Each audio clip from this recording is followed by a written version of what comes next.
colectiva de arqueología de alta montaña y culto a los cerros, con Stanislaw Iwaniszewski, arqueólogo polaco.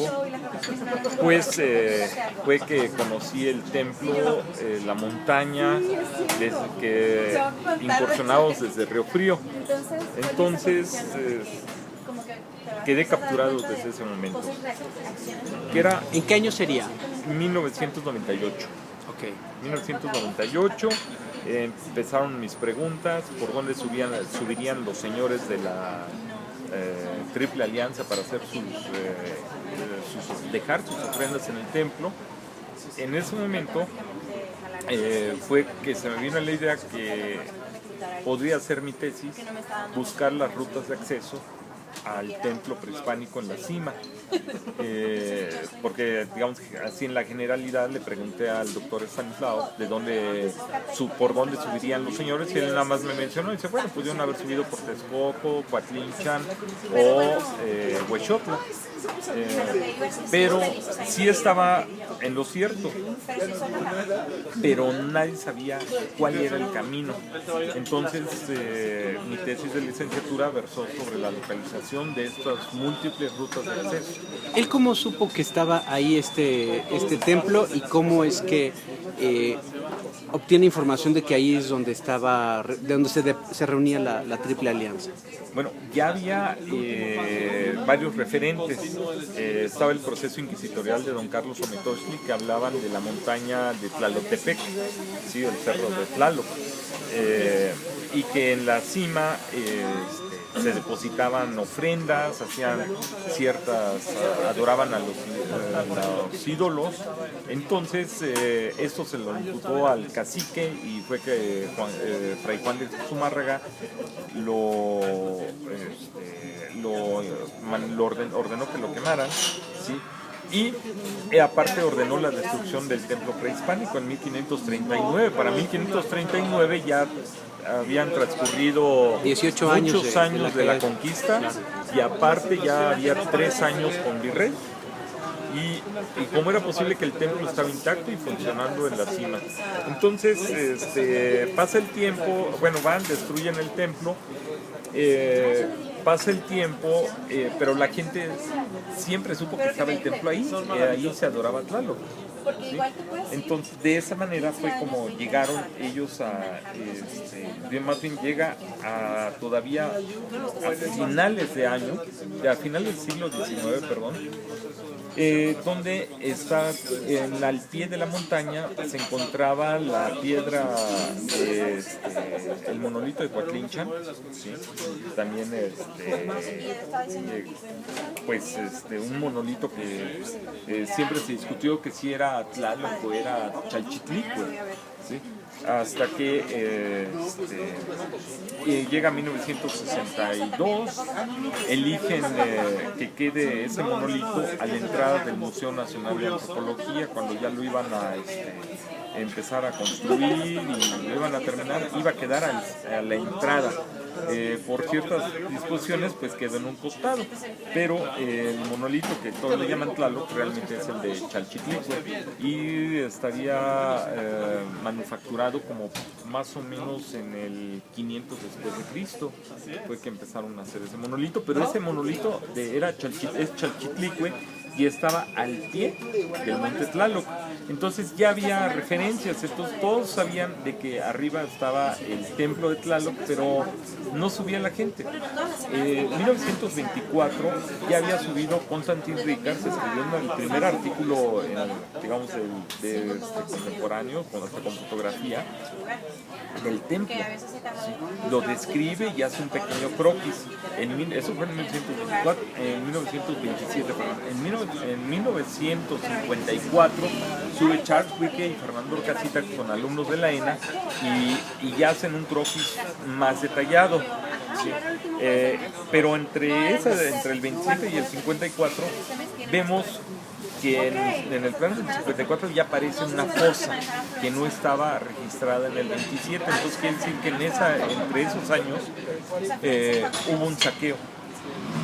Abrieron la cueva principal y la cueva principal estaría ya en el templo. o cuando nosotros fuimos contigo la semana pasada nos enseñaste otra cueva que estaba antes. Esa es dentro del templo. Correcto. Está una fosa, correcto, lo que llaman la cueva. Esa cueva no aparecía en el 27, sino se veían en el croquis que levantan en el 54. Entonces es ahí donde, digamos, al menos me sirve el parámetro que entre 27 y 54 fue que saquearon ese punto, ¿sí? Que posiblemente quizás lo ignoraban los saqueadores, pero parece que se presentan en diferentes lápidas, ¿sí? Porque hay una lápida que cubre la entrada de esa fosa, ¿sí?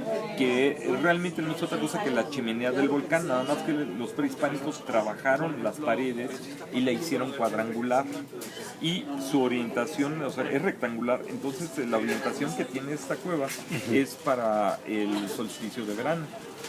Sí. Entonces, para el 21 de junio, así como está alineada la fosa, digamos alargada, en el horizonte se marca la salida del sol para esa fecha. Bueno, entonces, de ahí ya tenemos referentes. Entonces, en 1982, con esos referentes, sube el sanitario Ivaniševský con Iván Sprague, que es un yugoslavo. Entonces, el yugoslavo y el polaco deciden hacer un croquis, ya el primer plano topográfico, ¿sí? Del templo, porque ellos eran arqueoastrónomos. Entonces les importaba bastante el recurso de la orientación de los muros, porque cada muro, o sea, si nosotros vemos la posición de los muros, no tenemos cuadrángulos precisos de 90 grados, ¿sí? Sino tienen cierta desviación, y cualquiera diría, uy, qué mal hechotes son para construir. No, sino que parte de los postulados de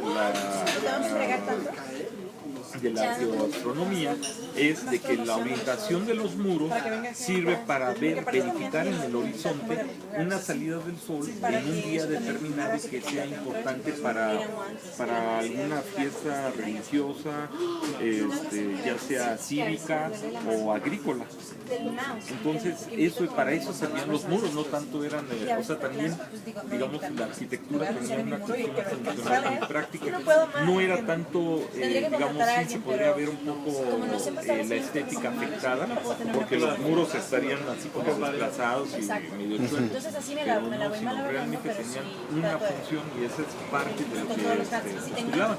Bueno, ellos hacen ese registro y pasan los años, y en 1998, que Stanislav Ivaniševský abre, después de 10 años de ausencia, abrió la materia de arqueología de alta montaña, que fue donde entré, y desde esa vez quedé impresionado de conocer el sitio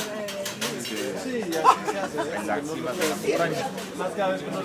Esta excavación, por ejemplo, este tipo de excavación que nosotros vimos, ¿cuántas veces ya se ha hecho ahorita?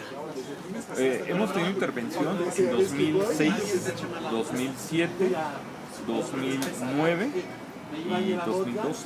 ¿En qué fechas suben a hacer las excavaciones? Por lo general en épocas de secas, o sea, es entre noviembre y diciembre. Correcto. Ya sea a principios de noviembre nos vamos, o a mediados de noviembre, y dura un mes. Nada más que como no hemos tenido variación del presupuesto, lo que se ha reducido, bueno, como ha subido mucho la inflación, el dinero se ha hecho cortito. Entonces pues se han hecho las temporadas más cortas. Si antes nos alcanzaba para un mes, ahorita con trabajo nos alcanza para 2 semanas y media. Tu equipo se compone de estudiantes de la ENA básicamente, y es la primera pregunta que quería hacerte sobre el tipo de trabajo que tienen y qué resultados han tenido, qué han encontrado. Claro. Bueno, primero que nada, yo le pedí a mi maestro, al doctor Stanislav Ivaniševský, que me permitiera dar la materia otra vez de arqueología de alta montaña y de los cerros para retomar la docencia en esto. Correcto.